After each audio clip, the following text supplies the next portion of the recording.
이 피의자, 이 범행 동기에 대해서는 가정 불화가 있었다. 여기까지만 하고 말을 하고 그 외에는 진술을 거부하고 있는 것으로 지금 알려져 있습니다. 혹시 아내가 이 아들을 아꼈던 점, 이게 교수님 보시기에는 좀 어떤 이 사건과 연관성이 있다 이렇게 추정을 할 수 있나요?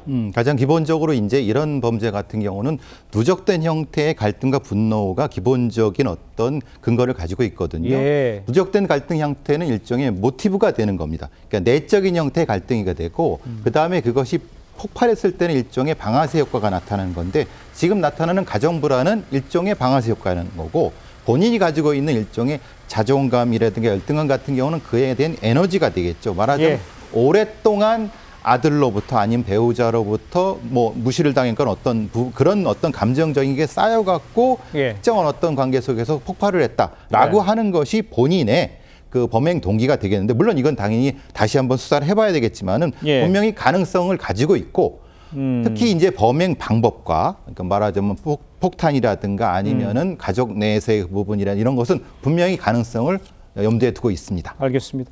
지금 상황에서 이제 이혼 후에 무직으로 살면서 버려진 듯한 이 소외감, 이게 범행을 부추겼을 거라 이런 분석도 나오고 있는데 이 부분에 대해서는 교수님은 어떤 정도까지도 뭐 해석을 할 수가 있으시겠어요? 아까 말씀드린 것처럼 이제 트리거가 되겠죠. 방아쇠가 됐을 가능성이 높죠. 그러니까 그래서 이제 보통 누적된 분노라고 하는 거, 물론 이 분노는 망상입니다. 본인이 가지고 있는 일종의 망상일 가능성이 높고, 그래서 이제 본인은 이제 계속 혼자 살면서 그 분노를 누적해 왔을 가능성이 높고, 그 과정에서 방법적인 측면, 총기를 준비한다든가 아니면 여러 가지 그 표현을 한다든가, 그리고 근데 겉으로는 상당히 일종의 어떤 아무렇지도 않은 형태처럼 행동하는 그런 것들이 두 가지가 괴리가 되면 괴리가 될수록 분노의 어떤 수치는 높아집니다. 그러니까 그 빵빵해진 풍선이 어느 순간인가 빵 폭발하는 그런 과정을 겪지 않았을까라는 생각도 하고요.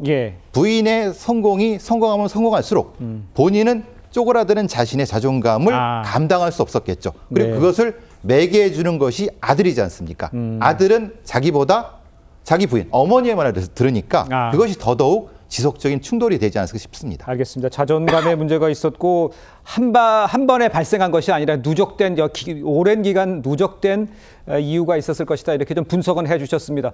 그런데 지금 속보 자막들이 계속 올라오고 있는데요. 속보 자막을 한번 정리해서 시청자들께 말씀을 드리면요.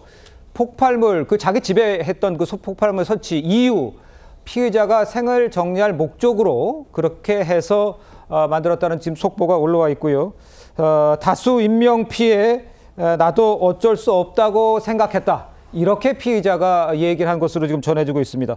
그러니까 다수 인명 피해 발생을 해도 무차별 범죄 계획을 한 거 아닌가 뭐 이런 생각을 저희가 충분히 할 수 있을 것 같고요. 그다음 경찰은요. 총기로 아들 살해 피의자 신상을 공개할 것을 지금 검토하고 있습니다. 그만큼 이 사건이 충격적이었습니다. 그리고 국가수는요. 폭발 가능성이 큰 폭발물로 대형 참사가 일어날 수도 있었는데 그거를 막게 되는 그런 상황이었던 것을 설명한 거 보면 타이머로 작동돼 있었기 때문에 얼마나 이게 위험한 상황이었던가를 이 정도로 예상할 수가 있을 것 같습니다. 자, 지금까지 속보까지 정리해 드렸고요. 그런데 이제 전문가들 분석을 종합을 해보면 지금 조금 전에 이제 교수님께서 언급을 해주셨습니다만 20년 전 이혼이 이번 사건의 발단이 됐는지 모른다 이런 이야기가 나오고 있습니다. 경찰이 이야기까지도 함께 들어보도록 하겠습니다. 피의자의 아내는 이혼한 지 20년 됐고요. 계획을 언제부터 했는지는 아직 명확하지 않습니다. 좀 더 수사를 해봐야 될 것 같습니다. 실탄의 경우에는 본인 진술에 의하면 약 20년 전에 극단적 선택을 할 목적으로 구매를 했었다고 합니다. 구매만 해놓고 그냥 창고에 보관하고 있었다고 하더라고요. 실탄을 구매했던 이유가 부인과 이혼 관련해가지고 그거는 진술이 아직 명확하지가 않아서 계속 수사를 해봐야 될 것 같습니다. 자, 그런데 이제 이번에 사용한 그 산탄이 있었지 않습니까? 근데 이거를 20년 전에 구매했다 이렇게 진술을 했어요. 이것도 상당히 의미가 있어 보입니다. 자, 일단 경찰에서는요. 본인이 그렇게 진술을 하고 있다고 하기 때문에 이걸 고지고대로 믿을 수는 없을 것 같습니다. 왜냐하면은 상식적으로 볼 때는 총기를 먼저 구한 다음에 거기에 쓸 산탄 총알을 구한 게 아닐까라는 생각을 할 수 있는데 네. 유튜브를 보고 만들었다고 했죠. 20년 전만 해도 유튜브가 지금처럼 활성화되지 않았기 때문에 총기를 만들기 전일 가능성을 배제할 수 없습니다. 즉 총기를 만든 후에 여기에 쓰기 위한 총탄을 구매했을 가능성을 배제할 수 없다는 거죠. 그렇게 놓고 봤을 때는 이혼 직후인 20년 전이 아니라 최근에 이 총알을 구매한 게 아닌가 생각할 수 있습니다. 그렇게 놓고 봤을 때는 이 시기 언제 총알을 산 것인지 그리고 사제 총을 만든 시기는 언제인지 그리고 그 시기에 과연 그들 사이에서 어떤 일이 있었는지 이런 부분에 대한 면밀한 조사가 필요하다고 볼 수 있습니다.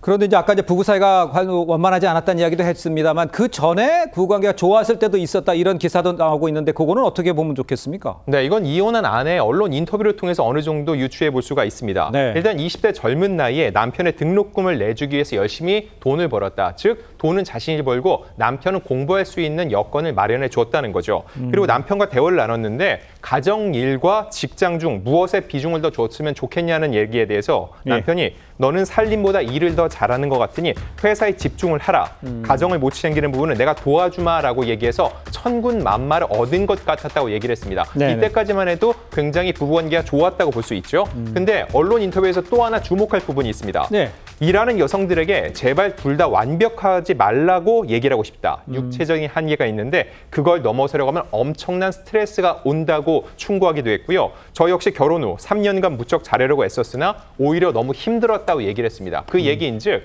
결혼하고 3년간은 이 남편의 등록금 등을 마련하기 위해서 정말 열심히 일을 했는데 그게 오히려 자신에게 굉장히 힘든 일로 돌아왔다는 거죠. 이게 그 후 이혼을 결심하는 하나의 단초가 제공됐을 것으로 볼 수 있고요. 네. 이런 일들 때문에 두 사람이 계속적인 갈등을 빚어왔을 가능성 역시 배제할 수 없습니다. 그렇군요. 지금 쭉 얘기를 들어보면서 어떤 일이 있었을까 이렇게 상상을 해볼 수가 있는 상황이 됐는데 혹시 이 남편은 지금 아내의 성공에 자신의 기여도도 있다 이렇게 생각할 가능성도 있었을까요? 네, 충분하겠죠. 네. 자신이 이 정도 기여를 했고 이 성공에 기여를 했는데 사실 어떻게 보면 버려진 느낌을 가지지 않았겠습니까? 그러니까 그 버려진 느낌 자체에 대한 일종의 산술적 환산이 결국은 분노의 환산이 되겠죠. 그게 계속 지속됐다고 하면 계속 그것을 요구했을 가능성이 갈등이 충돌했을 가능성이 충분히 높죠. 예.